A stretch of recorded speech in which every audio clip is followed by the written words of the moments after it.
My grandmother tried to force me into an arranged marriage at 16, so I exposed her entire human trafficking operation. I should have known something was wrong when grandmother Violeta started measuring my hips at breakfast. Not casually, with an actual tape measure while I was trying to eat cereal. 34 inches, she announced to my mother, scribbling notes in her leather book. Perfect breeding proportions. I nearly choked on my Lucky Charms. What's happening? I asked, but Mom just stared into her coffee like it held the secrets of the universe. For 3 months, strange men had been visiting our house. They'd sit in grandmother's parlor, drinking tea while she paraded me around like a show pony. I was told they were business associates, but something about their stares made my skin crawl. The truth hit me when I found the contracts. I was looking for my birth certificate when I discovered grandmother's filing cabinet wasn't locked. Inside were dozens of folders labeled with girls' names, ages, and what looked like invoices. My hands shook as I opened the folder marked Esperanza, age 16. That was me. Esperanza was my real name, though everyone called me Essie. The papers inside made me sick. Medical records I'd never consented to. Photos someone had taken without my knowledge. And worst of all, a signed contract between my grandmother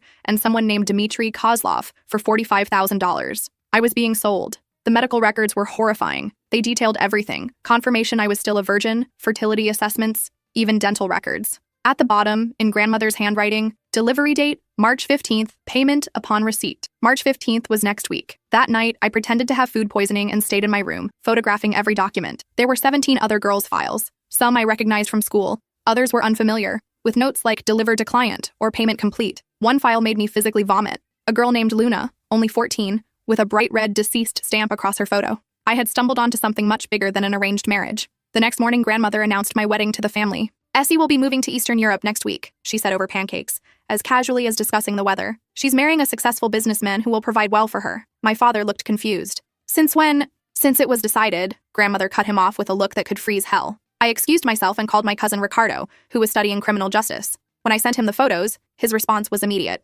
Holy shit, Essie. This is human trafficking. Call the FBI. Now. But I couldn't. Not yet. Because that afternoon, I overheard grandmother coordinating with someone about other girls being moved the same week. This was happening to others right now. I needed more evidence. For 3 days, I became a spy in my own home. I recorded conversations, photographed visitor license plates, and documented every detail. She had been doing this for years, selling girls from our community to buyers overseas. The breaking point came when I discovered they planned to drug me. She's been asking too many questions, I heard grandmother tell someone. Give her the sedative in her morning orange juice. She'll sleep until Prague. Prague. I was being shipped to Prague like cargo. That night, I created a digital evidence package, photos, audio recordings, financial records. I uploaded it all to a secure cloud drive and prepared to send it to the FBI, local police, and media outlets. But first, I had one more thing to do. The next morning, grandmother gathered the family for my farewell breakfast. Mom sat crying. Dad looked lost. My little brother Diego kept asking why I had to leave. As grandmother raised her orange juice in a toast to new beginnings, I stood up. Before we toast, I said, pulling out my phone, I have something to share.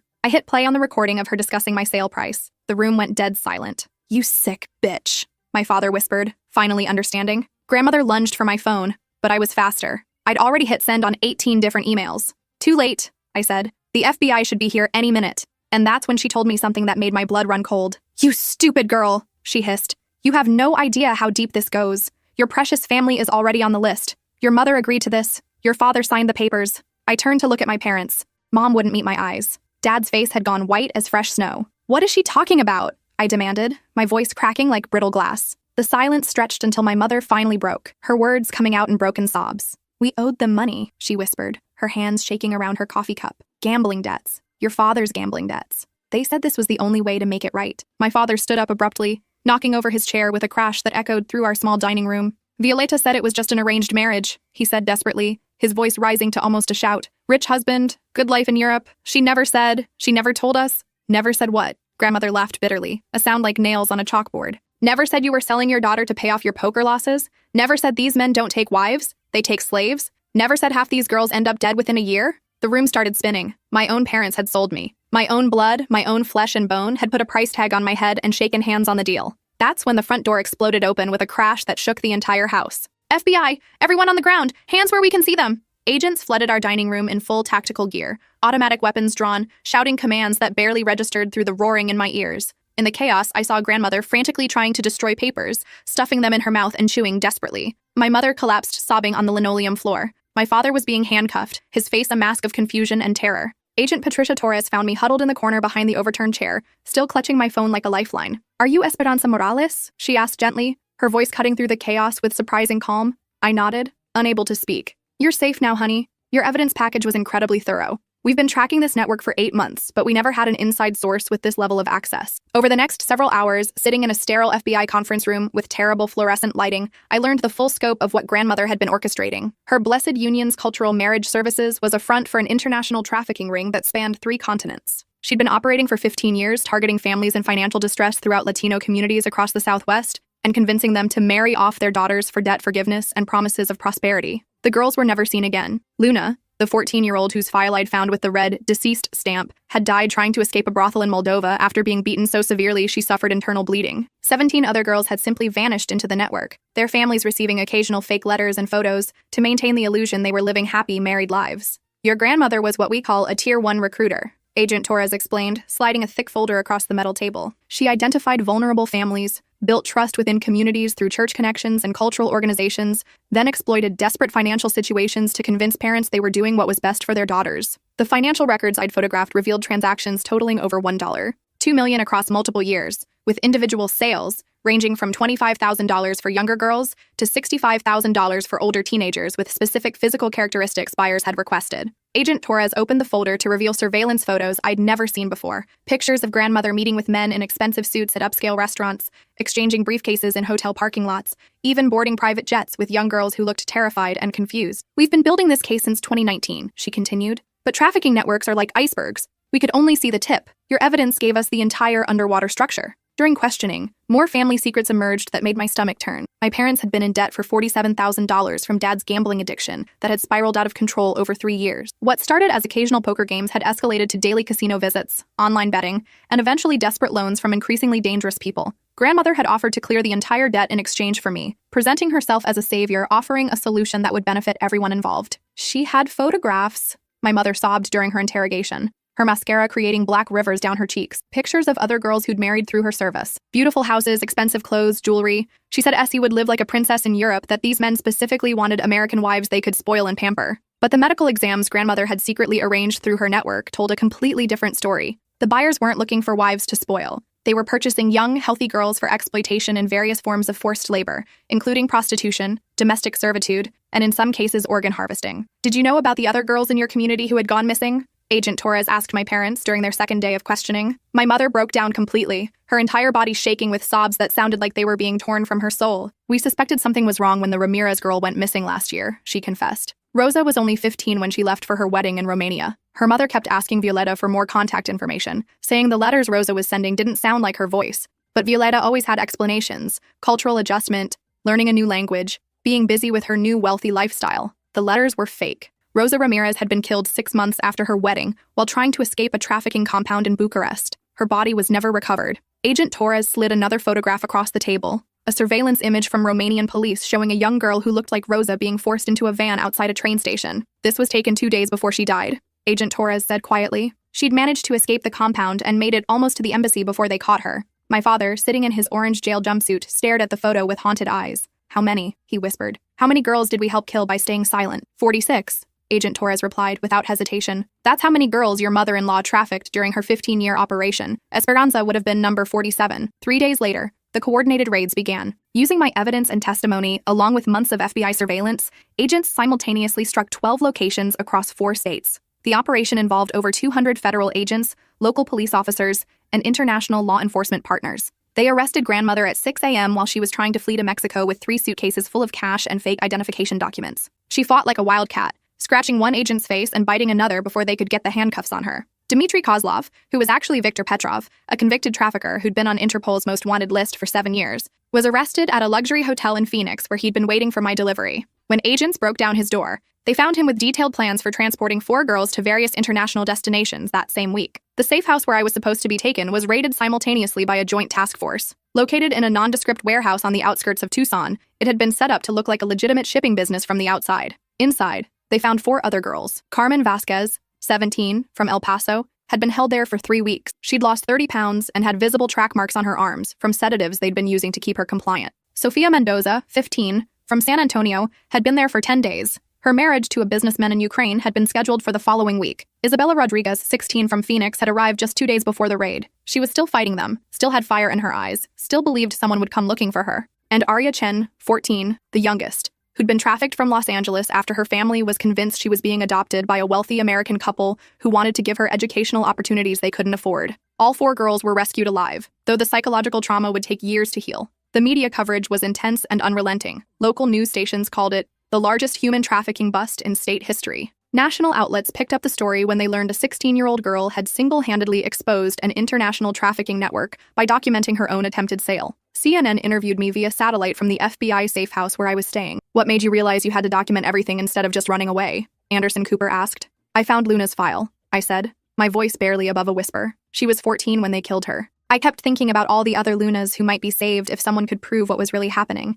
I couldn't live with myself if I escaped, but left the door open for them to keep destroying lives. But the aftermath wasn't what I expected. My family didn't just fall apart. It disintegrated completely, like a house of cards in a hurricane. Dad was charged as an accessory to human trafficking, but got a plea deal for cooperating fully with prosecutors and providing detailed information about grandmother's operation. He received 5 years in federal prison, but would serve only 18 months with good behavior and continued cooperation. Mom was charged with child endangerment and conspiracy, but avoided prison time by agreeing to 3 years of supervised probation and 500 hours of community service with anti-trafficking organizations. Diego, my 12-year-old brother, went to live with our Aunt Carmen in Denver. He was too young to understand the full scope of what had happened, but old enough to know our family had been destroyed by choices the adults made. The first time I saw him after the arrests, he wouldn't look at me. "Why did you have to tell?" he asked quietly, his small hands twisted together in his lap. "Now everyone at school knows what our family did. Now I don't have a mom or dad anymore. It broke my heart into pieces so small I wasn't sure they could ever be put back together." I testified against grandmother at her trial,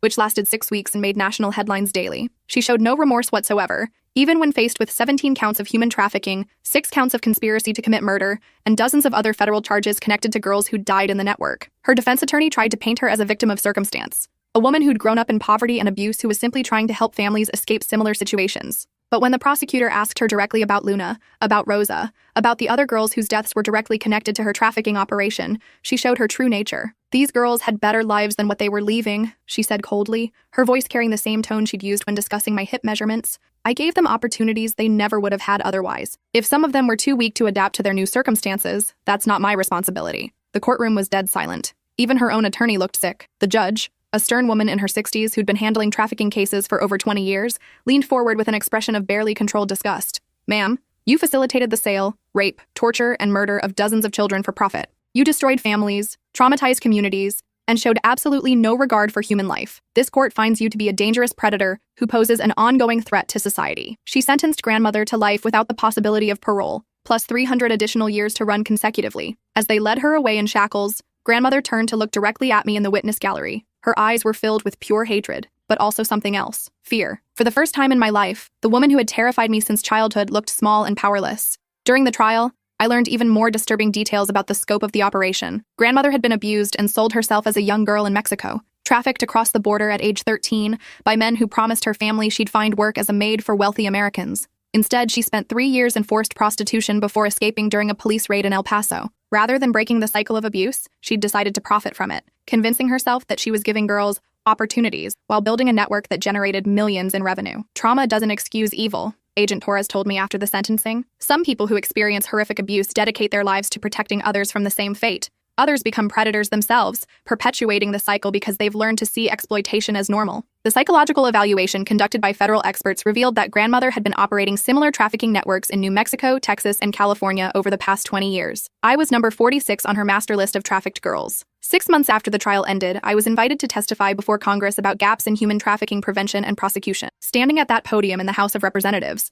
looking out at dozens of lawmakers who had the power to change systems, I thought about Luna, about Rosa, about all the girls whose names I'd never learn. "The average age of entry into trafficking in the United States is 12 to 14 years old, I told them, reading from testimony I'd prepared with help from victim advocates. "These aren't strangers snatching children off the street. 83% of trafficking victims are trafficked by people they know and trust. Family members, family friends, romantic partners, and community leaders." The Esperanza Act was passed unanimously 4 months later. It requires extensive background checks for international marriage brokers, creates stronger federal penalties for family members who knowingly participate in trafficking, establishes mandatory training for school counselors and teachers to identify trafficking victims, and provides funding for survivor services. The bill was signed into law on Luna's birthday. She would have turned 18 that day. The rescued girls and I stay in close touch through a support group that meets every month. We call ourselves the Phoenix Sisters, women who rose from the ashes of what was supposed to destroy us. Carmen, who'd lost so much weight in the safe house, is now studying to become a nutritionist, wanting to help other trauma survivors rebuild their relationships with food and their bodies.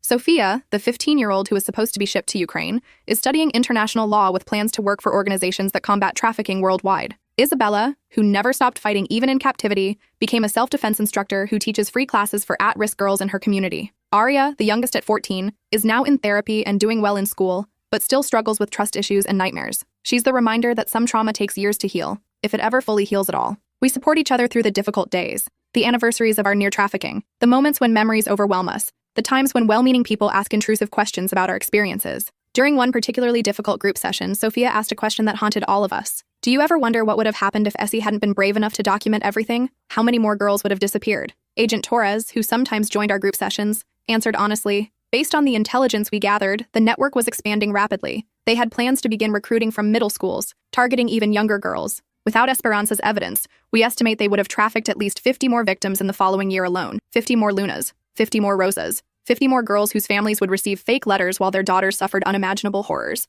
Dad got out of prison after 18 months, exactly as predicted. He'd been a model prisoner, participating in every counseling program available, leading a Gamblers Anonymous group, and continuing to cooperate with ongoing trafficking investigations. He wrote me letters constantly during his incarceration, long, rambling confessions about his gambling addiction, desperate apologies for what he'd allowed to happen, promises that he'd changed, pleas for forgiveness that I wasn't ready to give. I know I don't deserve it. His final letter read, but I hope someday you can find it in your heart to let me try to be your father again. I failed you in the worst possible way, but I want to spend the rest of my life making it right. I never wrote back. When he was released, he moved to a halfway house in Albuquerque and got a job washing dishes at a diner. He started attending meetings for parents of trafficking victims, speaking about the warning signs he'd ignored, the desperation that had made him vulnerable to grandmother's manipulation. But I couldn't bring myself to see him. Every time I thought about that breakfast table, about him signing papers that put a price on my life, the anger rose up like bile in my throat. Mom had a different kind of breakdown after the trial. She developed severe agoraphobia and couldn't leave her apartment for months. She lost her job, had to move to a smaller place, and started drinking heavily to cope with the guilt and shame. She sent birthday cards every year that I threw away unopened.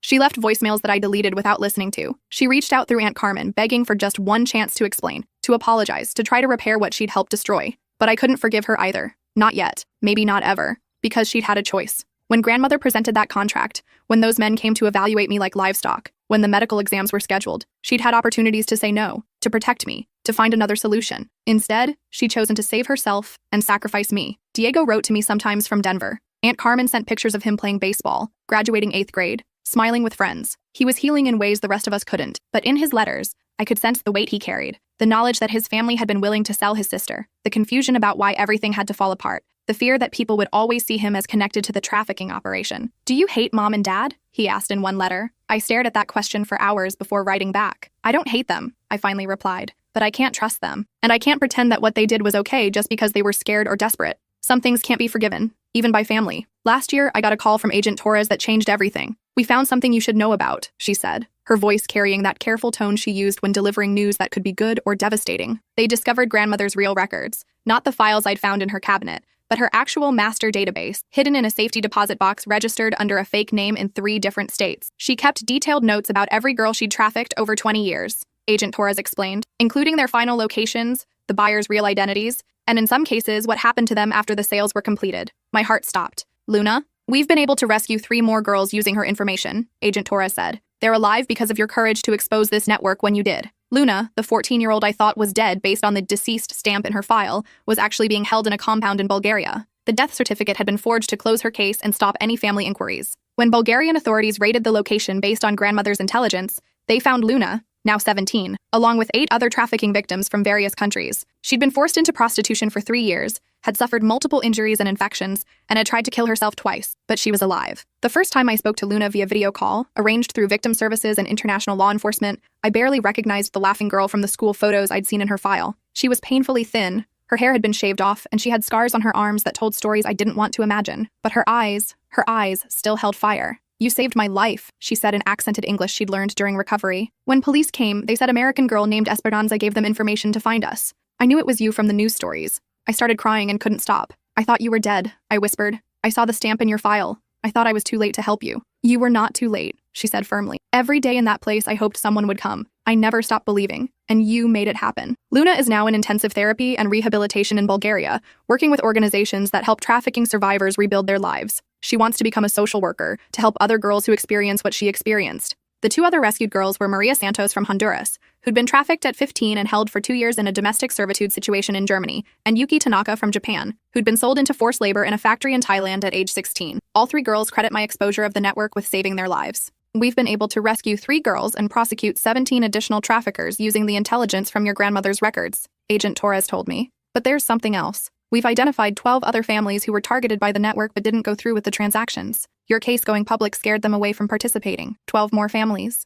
12 more girls who didn't disappear because other parents saw the news coverage and realized what they'd almost done to their own daughters. The ripple effects kept spreading. Detective Maria Gutierrez from Phoenix PD started a task force specifically focused on family-facilitated trafficking after seeing how common it was in grandmother's network. People think trafficking is always strangers grabbing kids, she told a reporter. But family trafficking is actually the fastest growing category we're seeing. Parents, grandparents, aunts, uncles, people who are supposed to protect children, selling them to pay debts, support drug habits, or just for money. The task force has investigated 47 cases in 3 years and rescued 23 children from family trafficking situations. I'm 19 now, starting my sophomore year at Georgetown University, with a full scholarship funded by donations from people who heard my story. I'm double majoring in international law and psychology, with plans to work for organizations that combat trafficking worldwide. My dorm room is covered with photos of Luna, Carmen, Sophia, Isabella, and Aria, reminders of why I survived, why I spoke up, why I can never stop fighting for girls who are still trapped in the network that was supposed to consume me. Every semester, I get letters from girls who've escaped trafficking situations after learning about warning signs from news coverage of my case.